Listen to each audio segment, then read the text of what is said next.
Sergeant Brown is a fireman from New York, good friend of ours. He's one of the survivors. He responded and was in the World Trade Centers pulling lives out and saving people.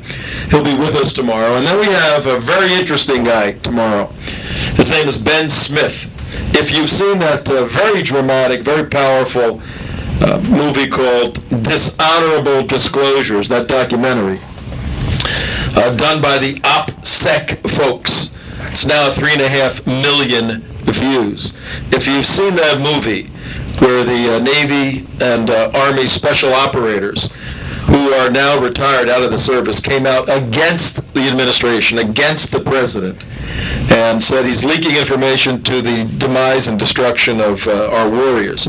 If you have seen that movie, dishonorabledisclosures.org, if you have not, go see it. If you've seen it, Ben Smith is one of the lead special operators in that movie, and he was a Navy SEAL for many years, retired now. He will be on our show tomorrow. He's a friend, and he's going to have a lot to say about this administration and their prosecution and their handling of the Islamic Jihad battle that's going on worldwide.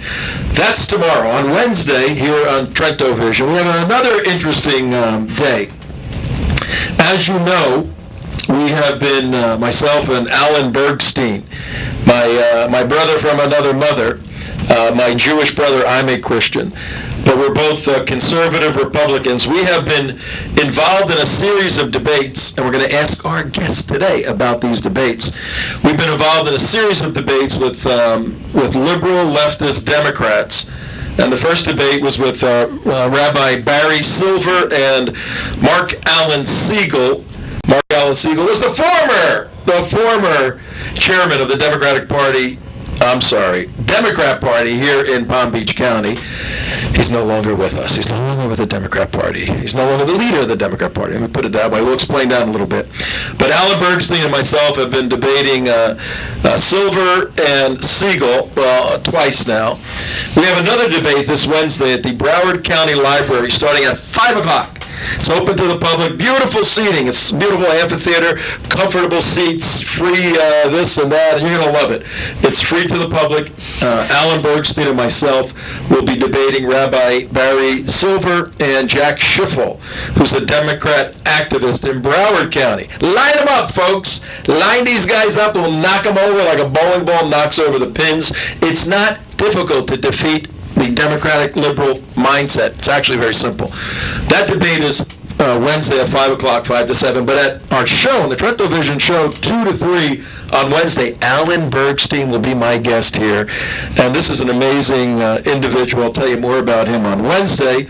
But he's an Army veteran, Korean War, former principal in Brooklyn, New York, down here, Jewish activist, hardcore guy. You're going to love him. That's Wednesday. Tomorrow's 9/11. But today we got a very interesting show and a wonderful guest. The guest has so many credentials and bona fides that I actually have to read this. So let me read this.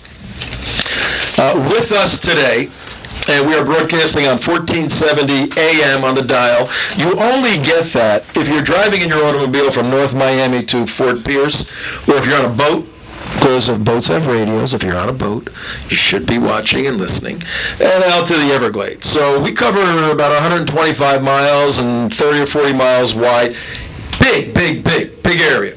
Or you can go to your smartphones, and download the app iHeart, H-E-A-R-T, radio, and then go to WNN. The call letters for the station are WNN, but we like to shorten it here and say WNN 1470. Go to iHeart. You find it there. You can listen anywhere in the world where there's an internet signal, and it's digital. It's beautiful, crystal clear stuff.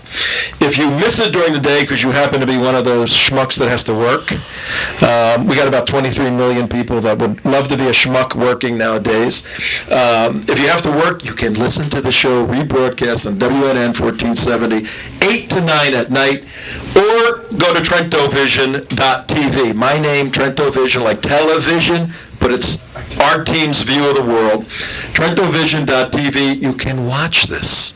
You can watch it on your computer like I am right now. You can watch it on your iPhones, or you can watch it on your mind machine inside your head. But it's usually better to have a computer in front of you. It's better to see the images. So a lot of ways to capture us and take down this critically important information. We're going to start promoting the show. We're working out the technical bugs of producing a television show on a radio station. But with me today is my squeaky guest on our squeaky chair. Mike, mark down WD-40 or duct tape. We need one or the other for the squeaky chair. I'm reading now. Florida, we have as our main and only guest today. We may take calls. If you want to call in, if you go to TrentoVision.tv, if you go there, you'll see the video, and then right above the video, you will see the call-in number. That's how easy it is. And I don't have to say it every 5 seconds. But it's 888-565, then the number of the station, 1470. 888, that means it's free. 565, you're going to have to remember those numbers. 1470, the call numbers for the station. I'm reading. Florida's National Committeeman to the Republican National Committee. So the guy that's with me is Florida's National Committeeman to the Republican National Committee, the Republican Party. He represents Florida at the Republican National Committee in Washington, D.C. This guy actually goes to Washington, D.C. He's an author, several books, Wake Up America. The most current book, we're going to go through it in detail today, The Next Nightmare, chronicling the destruction of the United States if President Obama gets reelected. And he's also, in his spare time, a trial attorney, recognized by Florida Trend magazine as one of Florida's elite lawyers. And he is a very nice guy who is just a wonderful person, it says here. And you made me read this, didn't you, Peter? Well, actually,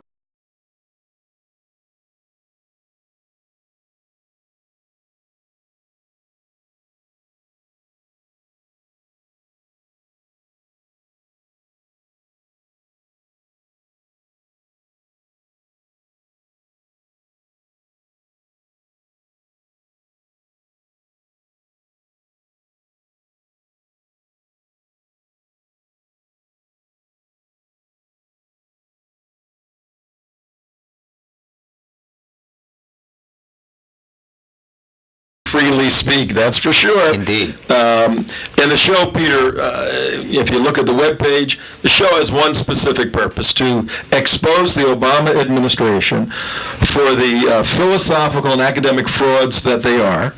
Frauds not in the sense that they don't know what they're doing. The leadership in the administration knows exactly what they're doing. Our job is to expose to the American people the ideology of this group of individuals and why it's destructive to the Constitution, to the historic way of life, to the framers' view of life, to the Federalist Papers, to whatever else you want to say. That's what this show is all about. Well, when you say fraud, from a legal point of view, fraud is saying one thing and delivering something else. And so when you say fraud, you're exactly correct, because the Obama administration, prior to the election, said that they would cut the deficit, they would balance the budget, they would restore America's respect abroad, and they have completely delivered the opposite in the 3.5 years they've been in office. Yes, in a court of law, that would be fraud. I promise you that this is a diamond and you get a zircon, and I think that's what the American people got. They thought they were getting a diamond and they got a zircon.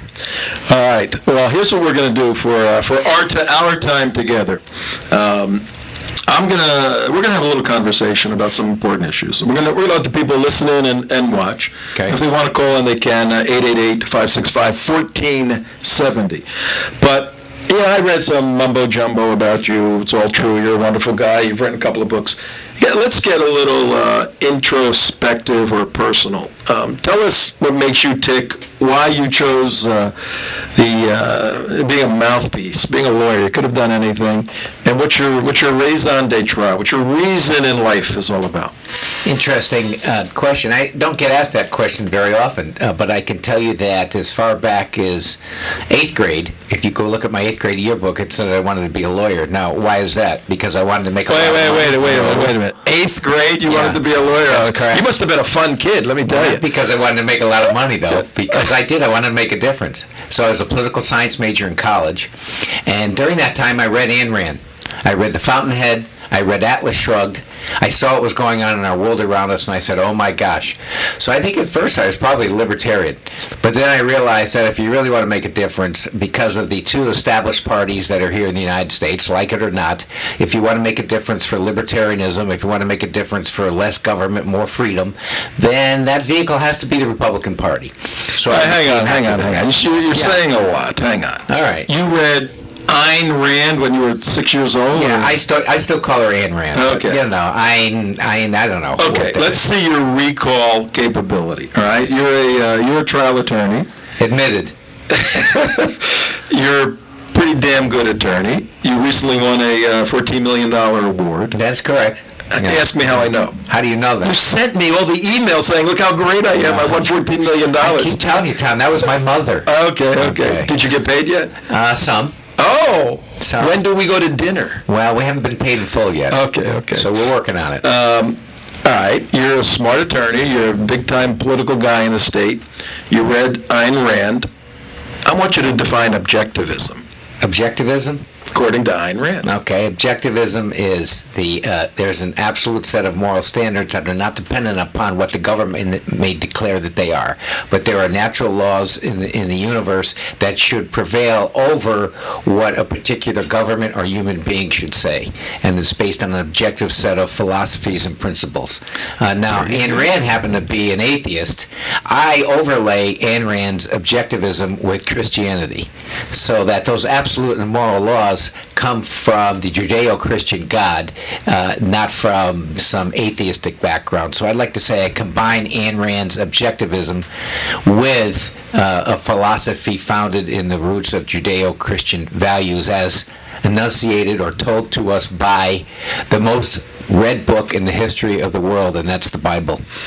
Very interesting. Now, when you were reading that stuff in high school, college, were your Christian views formulated then, or did they come later on, or when did the Christian thing happen? Both. I was raised as a Catholic, and even in college, I still went to church. A lot of my fraternity brothers thought I was crazy, but, you could always meet some good-looking girls in Catholic church during college. But more seriously, I don't mean to be flippant about my faith, because it is very serious, but my faith continued to develop as I became more of an adult, more of a responsible adult, I guess. And in 1982, inside the Catholic Church, I had a personal encounter with my Lord and Savior, Jesus Christ. What year was that? In 1982. Wow, that's 30 years ago. Yes. Now, that doesn't mean it hasn't been, doesn't mean I haven't been a sinner since 1982. It just means that I've been redeemed and forgiven since 1982. Yeah, the thing I heard about Christianity is when you do what you did, become a Christian, you don't become sinless. But the goal is to sin less and sin less. That sounds about right. Sounds good. So and the great writers of church history have said the more you conform your life to the image of God, the closer you get to the light, the more imperfections you see in your own life, and the more work you got to do to straighten those out through the grace of God.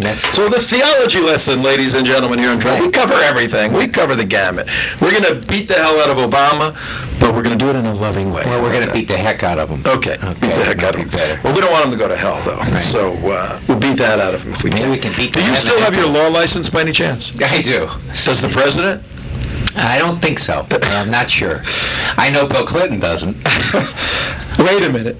You don't know if our president has a license? I do not know. How about his wife? I'll admit to being not informed on that issue. Nobody knows. Supposedly, nobody can find out this stuff. Supposedly, they have them, but they're not active, and it's been very difficult to get clarity on whether or not they have a license. Very, very interesting little battle. Anybody out there knows if they have a license or what the situation is there? I'd like to know about that. So, all right, we're now, you're reading Ayn Rand, you're in college, you go to law school. What kind of law? When you were in 8th grade, you can be a lawyer that's an environmental lawyer, just drive your head yourself crazy, or you can be a criminal defense attorney, you can be a million different things. Right. What turned you on, man? Back then? Yeah. Back then I just thought it'd be a good background, a law degree to have to do something else. What was the something else? Wasn't sure. Maybe Okay. politics. Oh, I don't okay. know. I was president of my 8th grade. I was president of the student council. Oh, in my high school. God. You know, Did you get beat up a lot in those I years? did. I got beat up regularly. I don't mind admitting that in front of you and everybody else. So. But now, you take them to court and you sue their pants off. Nah, I'm not. You know, we don't want to use the court system as the system of retribution. That's what the Democrats do. That's true. We want to use the court system as it was designed to, and that was for the adjudication of very serious grievances, not because you happen to dislike the result of a poll. I understand that the Justice Department is considering or has threatened to sue Gallup because they didn't like the result of a few polls, I guess. So I guess we're getting different Gallup polls, but we could talk about that in a minute. But at any rate, I then went into the practice of law after law school, and I got pretty good at it, so I've been practicing law full-time since 1978. I can't believe it's been that long. Wow. And it's corporate law for the most part. Corporate trial law. And just a quick aside, when the Florida Security Council, for those of you just turning in, this is tuning in, listening, Tom Trento Vision, we're on the internet worldwide, we're on WWNN 1470 AM in Boca Raton, Florida. Call your friends up, tell them to watch the show. It's very interesting, actually. Today we're taking a look at a good friend of ours, a scholar, a gentleman, a political expert in many respects, and a warrior, a true counter-jihad warrior. When we started an organization back in 2007, we named it the Florida Security Council. It was to fight basically Islamic jihad, defend the Constitution, and defend the State of Israel. Very quickly, the Florida Security Council outgrew the geography of its name. In 2011, we renamed it the United West, Uniting Western Civilization Against Sharia Islam. But during the Florida Security Council years, we brought in one of the leaders of parliament in the Netherlands, parliamentarian Geert Wilders, who was a controversial counter-jihad politician, and we had him at a controversial to some. To some, yeah, not to us. To us, he's not controversial because he speaks the truth. Speaks the truth.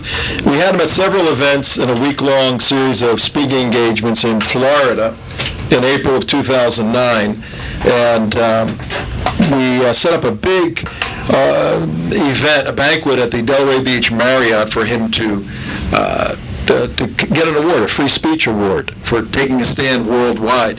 And a couple of days before the event, the Marriott unilaterally breached the contract we had. Peter filed a lawsuit on behalf of the Florida Security Council, and we fought them. And that was an interesting battle through depositions, all of this. It was, and that used to be my most favorite hotel in the whole area. We would go there 4th of July and have a lot of fun. And since we filed a lawsuit, I never went back there. They didn't want me back there, but I didn't go. That's understandable. But since we settled, and the settlement was It's confidential. confidential. Just wanted to make sure you remember yes, that, Mr. Trento. Okay, I wasn't going to say anything bad about those people. Good. Glad to hear that. I Mr. would never Trento. say anything bad about the people we had to sue. Good. I would never say anything bad about the Marriott. That's right. Never anything bad. No. I go there now. That's all you have to know. I go there, they welcome me in, and we're friends, and everything's fine. Even after you show your ID? No, I never showed my ID. That's what I thought. Okay. But in any event, you are now you got elected to a position recently. I did. And then you were also appointed to another position. Now, actually, you were elected to two positions. You had to be elected to both of them. Okay, straighten that out, because that's confusing for a lot of people. And, Sure. And what does that mean to Republicans? Well, briefly, so that we don't bore the audience too much, but the Republican Party of Florida is represented by a state committee man and committee woman from each county. So a couple of weeks ago, I was re-elected as the state committee man representing Palm Beach County to the Republican Party of Florida. But in January, more importantly, I was elected by the Republican Party of Florida to be the national committee man, which is to represent the state of Florida, all Republicans in the state of Florida, at the RNC in Washington, as you mentioned in the intro. Okay, so Which means I got to be a delegate to the convention and got to attend the convention a couple of weeks ago, and then see the contrast between the convention that we had in Tampa and the one that just took place, the Democrat convention that took place in Charlotte, North Carolina. well, I want to talk about that, but right now, so you're a fat cat Republican in the private jet. You zoom up there in their private jets and all that stuff, and go to all the meetings. The Democrats would try to project that image. Yeah. I'm actually a grassroots Republican, so I drove. You drive to Washington. Drove in my car. I drove to Tampa. Oh, okay. In my car with 144,000 miles on it. So fat cat might be a little bit of a misnomer. Believe it or not, the grassroots, the Republican Party, I suggest, has more middle-class grassroots people than the Democrat Party will ever have. There's no question about that. Yeah. And that's something we're going to bring out in subsequent shows. The Democrats have become a caste system. They have the ruling system, which is President Obama and all his friends. The ruling elites, the what I call them the limousine liberals. Yep. Since they don't have That's to good. worry about making a paycheck or shopping for groceries, they can afford to pass all these liberal policies because it won't affect them. They can afford it. And they crush what would have been a middle class. Correct. And suppress the middle class to have more of the lower class. You know why? Well, you know why. But Democrats... Well, I don't like to call it the lower class because we here in America have never been a class society. One of the great things about America, unlike Europe, is that we have been a classless society because of our upwardly mobile population. When you're born poor, you're not doomed to be poor for the rest of your life. You could actually have the opportunity to become middle class or, as we've seen millions of times throughout our history, actually become rich and famous, which you can't do in too many other countries around the world. But here, Peter, here's the philosophical problem. The Democrat elite mindset, they're running an industry. The industry is, their product is producing dependent people. Their Correct. business model, they're being the Democrats, the elite Democrats, the administration, their business model depends on dependent people. That's correct. And you know what? If somebody is listening to this show is not a Republican and is questioning what you're saying, I would call their attention to Exhibit A. That is, advertisements paid for by tax dollars encouraging people to get on food stamps. If that doesn't exemplify their agenda, nothing does. And that's the proof of what you're saying is not partisan. It's simply an objective fact. They are trying to create dependent people so that they can continue in power. Period. End of discussion. Look at the ads. Well, absolutely. I mean, we have Democrat resources, assets, friends, some that are no longer with the party, that were in leadership positions, and simply explain, look, the mindset is we've got to keep the lower class. They view this group of people, the immigrants, the blacks in America, all of this stuff, as a lower class, which is their product. As long as they keep a majority of people in that sort of position and not self-reliant completely. Once you become self-reliant and move away, then you see all the obstacles that government puts in front of you, and you want limited government, and you break the Democrat ideological mold of a dependent government. So their business, the Democrat business, is to maintain this dependent class. Therefore, the policies have to continue to keep people being dependent upon them, and it's what ad was that? What was that ad? It was an ad by the Department of Agriculture, which told people that you may be eligible for food stamps. Here's how to apply. You may think you're not. It was the same theme with a bunch of different variations as to how to get on food stamps. My gosh, how have we changed in a generation? My wife's father, for example, passed away when she was 12 years old, and they could have gotten food stamps back then, and her mother said, there is no way I will ever take government assistance. And my wife at 12 years old and her mother at 30-something years old delivered newspapers at 5 o'clock in the morning for 8 years in order to make ends meet. But God darn it, they wouldn't get on food stamps, and they were Democrats. So the Democrat Party that used to exist is long gone. It's gone. Ladies and gentlemen, you can't miss, please do not miss this point. And purpose of this show is to expose some of the real agenda, the true agenda behind this administration. And if you understand that it is an objective, a business model objective of the Obama administration to maintain a dependent lower class, because when you advertise to that group, you may be eligible for food stamps. Well, somebody has to do the printing of somebody has to make that ad. I guarantee you that ad went to Democrat-controlled ad agencies. Somebody has to place that ad. Somebody has to print the food stamp cards, which is a government job run by the Democrats right now. Somebody has to staff the offices that are growing and growing to provide those cards, and you have now more and more people dependent upon the food stamp program, not just from getting the card and getting relief on food, which could be a good thing for many people, but the business end of millions of people having Correct. Jobs to support Correct. food stamps. And so when it comes time to vote, which party do you think they're going to vote for? Of course. There you go. Unless you believe in the founding principles, unless you believe the fact that you are made in the image of God, unless you believe in the community of people who can help you and not the government, once you allow the government to take your soul, you're owned for the rest of your life. It's tough to break out of that. But let's move to this Democrat Party in Palm Beach County. We had two events that have occurred. Well, before I do that, give me your overall analysis of the Republican National Convention. We were there, our United West team and the Trento Vision team, we were there. We live streamed 9 hours a day on Radio Row. We missed you, man. Right. Where were you? Well, I was on the platform committee.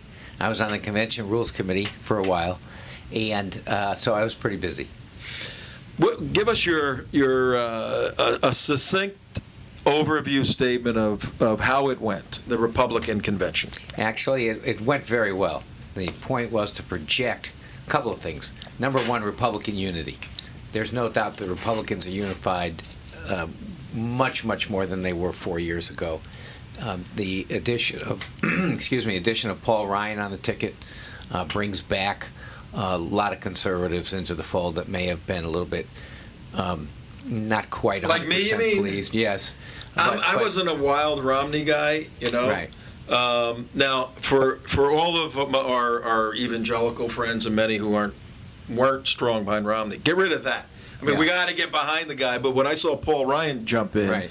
I said, okay, here's a sharp guy. It was a game changer. Yeah, I think it changed our base from being strictly anti-Obama, so we have to vote Republican, to yes, anti-Obama, but now I am also pro-Romney-Ryan ticket to elect a new president and vice president. That's a game changer. Yep. When you can go from just being anti to saying, yes, these people stand for real change, getting spending under control, reforming the entitlement programs, and that sort of thing. And a new thing in our platform, which was near and dear to my heart, is that we have, for the first time, an anti-Sharia law plank in the Republican platform, which we've never had. Let me see that book right there. Yes, sure. Go ahead. Okay, you talk. I'm holding your book up, and this book is the next nightmare about the horrors that are coming if the Obama administration is given 4 more years. Correct. All right, talk about the anti-Sharia law. We'll finish with the Republican convention, talk a little bit about this, then segue into the Democrat convention. Sure. The platform plank says that it's the Republican policy to discourage at every court level in the United States, the implementation of Sharia law, for the simple fact that we are a constitutional... What is Sharia law for the folks out there that are listening and watching and don't know what it is? Sharia law is the Islamic agenda of how to run not only the government, but your life and every facet of your life. For example, under Sharia law, you can divorce your wife if you say 3 times, I divorce you. If that was the case, I think every man in the United States would be divorced by now, but that's a different story, right? Yeah. And so lots of times when those folks come into court in America, they say, well, I should be able to get a divorce because under our law, this under is the how we get a Pakistani law, that's how we or get the Sudanese that's law. Right. Yeah, right. In our plank in our platform simply says, no, you're in America, you're going to adhere to American law and the system of jurisprudence that's been developed for 250 years that we've had in this country. Notwithstanding what Justice Ruth Bader Ginsburg may say that we should look to other countries to get our law. That's preposterous. We have the greatest system of justice.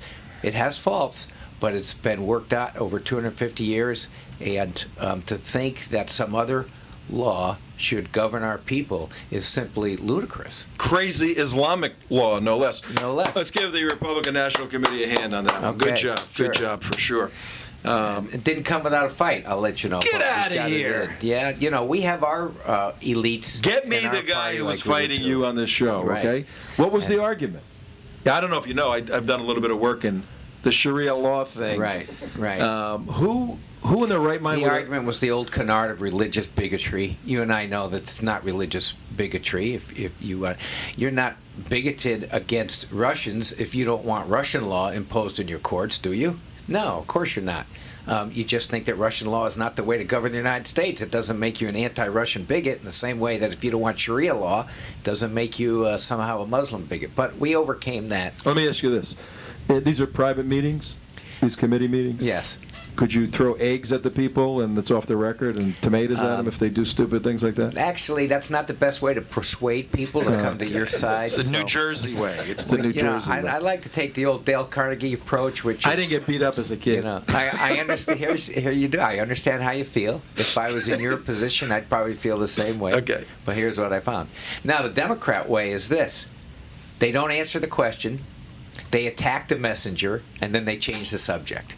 Watch Let's all take those debates. one at a time. The liberal Democrat strategy is don't answer the question. So you ask them a question, whatever Right. it may be. You have somebody on your show who may, like that Mark Allen Siegel Yeah, guy. we're gonna have him on the yeah. show. Speaking of him, in Yeah. about 2 minutes. Go ahead. Okay, so they don't answer the question. Okay. They attack the messenger, Okay. and then they change the subject. Okay, no, that's perfect. That's how they do it's it. actually a good Next time approach. you see interview either on O'Reilly or Sean Hannity or any of those shows. Or Trento Vision. Come Right. on, give me a break. Watch Who what are those they do. guys? Watch what they do, and then be ready for it.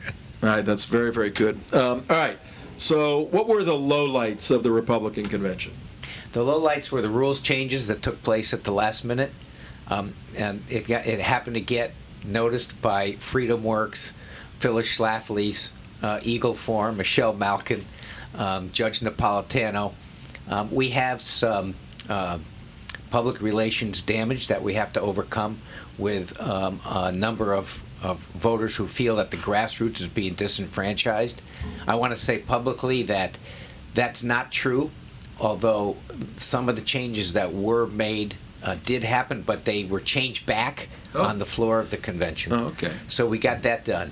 But And that was meanwhile, the Ron Paul issue. That was that whole thing that yeah, came about. it started out as a Ron Paul issue, but it got bigger than that. Okay. And I can tell you that when we meet again in January after the election, we are going to make new rules changes, at least if I have anything to say, to make sure it's the grassroots that are being heard, and it's the grassroots that are running the party, not the consultant elites out of Washington good. running the Republican National Committee. Good. Another round of applause for Peter on that. But we have to be vigilant, and we have work to do. We're But gonna. meanwhile, let's get Obama unelected. Amen. And that's important, folks. The purpose of this show is to expose the Obama administration. But that doesn't mean that the Republican Party is perfect. I deal with national security issues, as many people know. And sadly, the last 4 years of the Bush administration were a subsequential and progressive failure as it related to the threat doctrine of Islam, as it related to managing some of the other Middle Eastern countries, as it related to the Palestinian issue. And, so we're very critical of that whole situation in terms of what's best for the United States. But right now, it's black and white. It's so distinctive, the two directions the country are going, with Democrats in charge or Republicans, that it's a no-brainer. I've never seen the contrast greater. It's now we're gonna go into your views on the Democrat convention, but we're gonna start locally. I want to show you a little clip here. Sure. Mark Allen Siegel at the in Charlotte last week. Was he the head of the Democrat Party here in Palm Beach County? In Palm Beach County, he was the former head. He's Former been head. beheaded. He's been decapitated. Okay. Well, And we'll show you right. Well, let me set it up. okay. He is the gentleman that Alan Bergstein and myself have debated twice, and he's very slick. He's an attorney. He was an assemblyman from New York. He was a big shot in New York. Then it came out in the press recently that he had been accused of sexual harassment on many times, and there were settlements, private settlements, and all of that. So that came out in his past in New York 25 years ago. Apparently, because of that, he moved to Paradise, he called it, to Florida, got involved with the party, and every time I debated him, everyone thought he was a rabbi. He would quote the Talmud and all of this stuff, and Israel was really second to anything else. He's a Democrat first, Israel was second. And in the last debate, about 2 weeks ago, he made some disparaging remarks toward Christians, which it was a debate, so those things happen. But I kind of notated it, and who cares? Then about a week later, which is a week ago, he was approached by a woman with a Patriot News Network, and she asks him a question. He answered. Let's show it right now, Mark, if we can put that up. I want to get your feel, Peter, and your analysis of Mark Allen Siegel 1 week ago. I'm Jewish. I'm not a fan of any religion other than Judaism. So you're not a fan of Christianity, who I'm not. truly tries to protect the Jewish faith? No, the Christians just want us to be there so we can all be slaughtered and converted and bring on the second coming of Jesus Christ. Now, wait a minute. Now, where do you get that? Let me finish. They're not our friends. They want Israel to pursue policies which are antithetical with its security and existence. The worst possible allies for the Jewish state. A lot of your issues. That's okay. Go ahead. I'll cue it up again. I heard a little bit about it. You heard I it, yeah. heard it, I don't yeah. think the radio audience and the video audience heard it. He said It's a that- private hearing for us. I think if I heard it correctly, he said that, talking as a Jewish person, he said the Christians are not our friends, and that they want to slaughter us to usher in the second coming of Jesus Christ. Did I hear that right? What he said was, they're not our friends. They being the Christians, want to get the Jews all in Israel to slaughter us during the second coming of Christ. Yes. Okay, so I don't know whether to laugh or cry. Laugh at such a ridiculously preposterous contention, or cry over such woeful ignorance. I don't know which way to go with that, but first of all, he says they're not our friends. I can tell you, in the church I go to, we have... What kind of church is that? Well, I go to Calvary Chapel, Okay. headquartered in Fort Lauderdale, Okay. Pastor Bob Coy. Yep. And I go to their branch campus in Boynton Beach, and on our altar or stage, we have the flag of the United States and the flag of the nation of Israel. Okay, and you want to lead all the Jews right to Israel and slaughter and our them. pastor says clearly, he says that they're God's chosen people. Last time he checked the Bible, he didn't change his mind on that. And the Bible says that if you curse my people, you curse me. And our pastor says, I sure as heck don't want to be involved in cursing my God. All right, hang on. We're going to show the clip right Sure. now with the audio. We'll see what his view is. Go ahead, Mark Allen Siegel. I'm Jewish. I'm not a fan of any religion other than Judaism. So you're not a fan of Christianity, who I'm not. truly tries to protect the Jewish faith? No, the Christians just want us to be there so we can all be slaughtered and converted and bring on the second coming of Jesus Christ. Now, They're wait a not minute. our Now, friends. where do you get that? Let me finish. They're not our friends. They want Israel to pursue policies which are antithetical with its security and existence. The worst possible allies for the Jewish state are the fundamentalist Christians who want Jews to die and convert so they can bring on the second coming of their Lord. It is a false friendship. They are seeking their own ends and not ours. You sound like you're the opposite of anti-Semitic. You're anti-Christianic? No, I don't believe that the fundamentalists urging a greater Israel are friends of the Jewish state.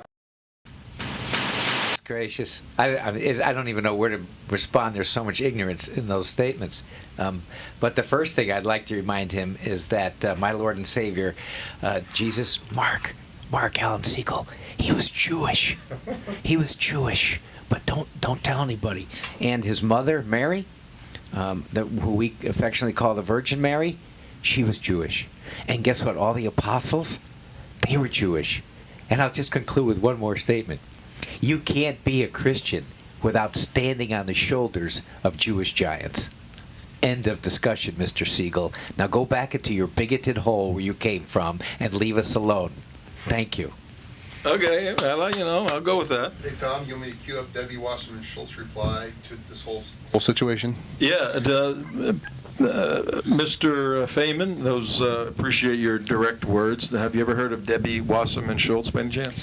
Yeah, I like what Rush has to say about her. Debbie Blabbermouth Schultz. Is that what he said? Is that it? Yeah. Okay. Let's play her clip. She responded to this situation, and watch the perceptive analytic analysis of the situation. Watch. Yeah, Mark. It's playing, Tom. Oh, I forgot. I thought we were playing the other clip. It's playing. It is. Yes, it's playing right now. No, So no. that's her response? Well, Silence? no. Let me straighten Okay. that out. Mark Allen Siegel issued an apology after this. To who? He did a written apology, and Okay. I said, I didn't choose my words carefully, all of that. Then we played Debbie Wasserman Schultz's apology also, and that's what you just heard, the dead silence. Oh, right. Yeah. Okay. We I haven't heard understand. from her on that, but now since this happened, I think last Friday, he on Thursday he took a step down, time off, went into timeout, and then Friday he put forth his resignation. He did. He So actually did, because I know there was some... He's out. No, he's definitely out. He is We out, verified it, and I have heard some form or modification of that thinking from Jewish people through the years. Right. But people on the street, people that aren't informed. But for is that an elected position, or is he appointed? I assume they do it the same way as the Republicans, and that is there is a Democrat executive committee in Palm Beach County, and it's made up of representatives from each precinct in the county, and they elect their chairman. Okay, so that's an elected position. Correct. If you're an attorney and you're a substantial Democrat who's basically the voice of Obama, the conduit of President Obama back and forth to the party in Palm Beach, you have an obligation to understand the belief system of a group of people that seem to be helping you and seem to want to help you. You've got to. I mean, if he would have sat down with me or you or anybody and said that we could work through where some of that thinking is totally ridiculous, and let him see what's going on.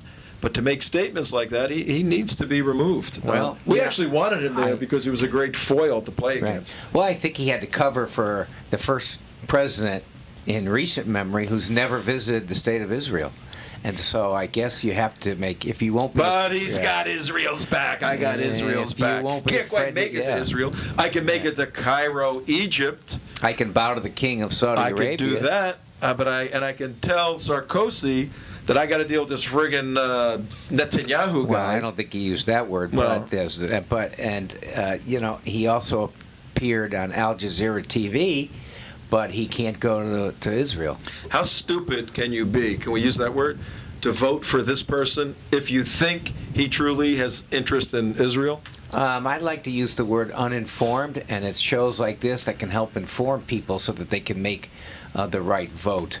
I'd like to say that somebody who actually does vote for Obama this time around is probably naive, uninformed, or depends 100% on the government for their livelihood. I saw one of the bumper stickers that's just great. It says, if you voted for Obama in 2008 to prove you weren't you voted in 2008 to prove you weren't a racist for Obama. Now vote against him to prove you have a brain. I thought that was pretty good. All right, let's go to this next clip as we move into your analysis of the Democrat National Convention. Okay. So we got on the low here. We know who you are. You're a Christian guy who's a Republican leader, attorney, and you're very involved in the party. You were at the convention.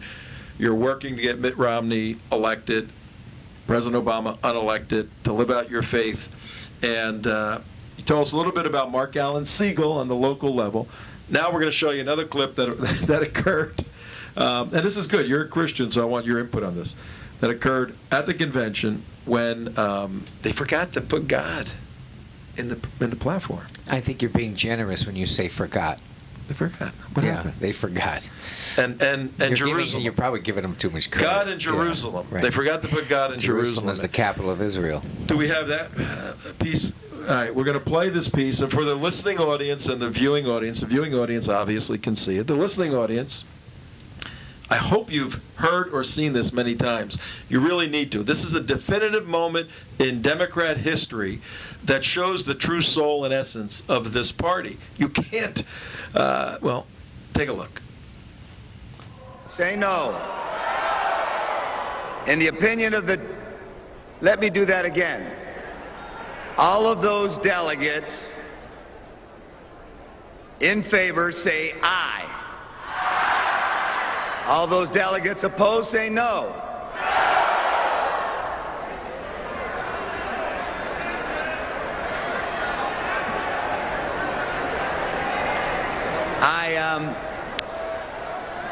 I guess. And then you've got to let them do what they're going to do. I'll do that one more time. All those delegates in favor say aye. All those delegates opposed say no. In the opinion of the chair, 2/3 have voted in the affirmative. The motion is adopted, and the platform has been amended as shown on the screen. Thank you very much. Thank you. The matter of Down at the tape? Yeah. Listen, I've chaired a lot of meetings in my day, and we have voice votes all the time. And I know when the ayes don't have it, and the ayes did not have it. But when you're trying to appease, You're wrong. beyond Can I tell you why you're wrong? Yes, please. The ayes did have it. They did?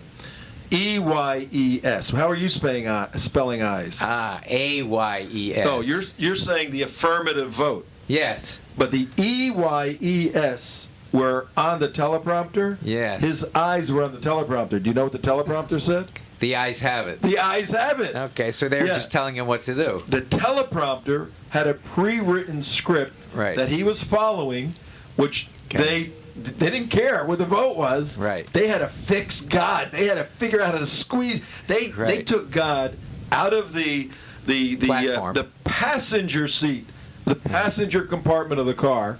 They put him in the trunk, right? No, wait a minute. No, they threw him out of the car. hell out of the car. They threw him out of the car. They threw him on the side of the road. They had to go find the pickup, the spare tire, and figure out where do we squeeze this thing back in, you know? Right. And that's and what guess they did. what? It was the will of the people of the Democrat Party not to bring God back into their car. And Jerusalem. Both of those were the issues at hand. And the driver of the car who was watching the car being photographed by the helicopter, the newscopter up in the air, realized that they had to act like at least that they wanted God back in the car. So they said, okay. Wow. You know what? That tape tells us everything, the difference between the Republican convention and the Democrat convention. Absolutely. Bring it up. Bring what? You bring up the Muhammad? No, not yet. Okay. Bring this home to the people watching and listening who may be ethical. I mean, I'm sure there's a remnant of Democrats that have not drank the Kool-Aid. Sure, You know, there are. they truly want to be good people, do the right thing, and they have a moral code. Are you kidding? There are thousands of Democrats just like that up in North Florida Okay. who may be registered Democrats, and they will vote Republican from top to bottom because they understand. Well, look at that camera right there. Sure. Address those people in terms of how they can live with themselves for watching their party just screw with this whole situation, and what the implications of that are being a hypocrite Well- in the party. Well, I'll tell you first, in the Republican platform, we specifically put in there language, Tom, that said that our rights come to us from a creator. Now, we didn't make that up. That comes from Thomas Jefferson and all of those founders who signed the Declaration of Independence, where it says we are endowed by our Creator, that means God, with certain inalienable rights. And yet, the Democrat platform chooses in 2012 to disavow the language of our Declaration of Independence, to disavow the language of our motto of our country, which is "In God We Trust," and take this country in a completely different direction that we've had for the past 250 years, away from God, away from our Creator, away from the giver of our rights. If you're a Democrat, if you're an independent, and you're watching this or you're listening to this, and you do in fact believe in God, it doesn't matter which denomination you may be, if you believe in the Judeo-Christian God, you need to think long and hard before you cast your vote for the new Democrat Party. I suggest it no longer reflects your values. Thank you, Peter Feaman. Well said. And to follow up on that from a national security perspective on the issue of Jerusalem. Jerusalem is so very critical to the United States from a national security perspective as the capital of Israel. It has historically been that. The Israelis believe it is. Everyone believes it is except the enemies of Israel. The United States has held that consistently. To remove that is a significant departure from policy through many, many years, since 1948, just on public policy issues. Tom, Israel is the only country in the Middle East that respects human rights. Israel gives the right to vote to Arabs who have become Israel's citizens, Israeli to Muslims, Arabs, to Muslims who have become Israeli citizens. They are a tolerant, generous society. That's the only country in the Middle East that follows that model, our model. We need to support the country that's on the side of human rights. We need to support the country that's on the side of tolerance, pluralism, and true democracy. In the shows ahead, and we got to wind it up now, Peter. Sure. We're going to be dealing with Israel, and I'm convinced that Israel's going to attack Iran before the end of before the election. So let me tell you, I have some inside information on that, and maybe on another show. Hang it for another show. I'll Hang come on back to it. next week. Talk But I about that. want to make sure people can get your book. How can they get your book? We got about 30 seconds. They can go to thenextnightmare.com. They can order it through my website, or they can go to Amazon.com. At thenextnightmare.com, you'll see a lot of other clips from other interviews. If you like what you've heard today, you can go there, hear more, buy the book, get forewarned, because if you're forewarned, you're forearmed. If you're forearmed, you're ready for the revolution that could come if this guy gets reelected, Barack Obama. Thank you very much, Peter Feaman, our friend, our attorney, and a great Republican leader in the state of Florida. It's been a wonderful day with you. I'll shake your hand. Bet. And waiting for you to buy me dinner when you get the rest of that award. And ladies and gentlemen, Tom Trento signing off on Monday, September 10th, 2012 here in Boca Raton. Tune in tomorrow for our 9/11 show. It's going to be a powerful show. Thank you very much.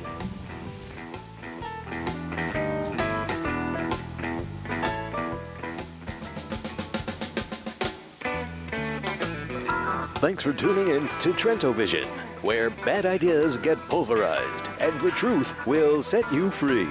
Your host, Tom Trento, is an activist street fighter with earned degrees in law enforcement, theology, and philosophy.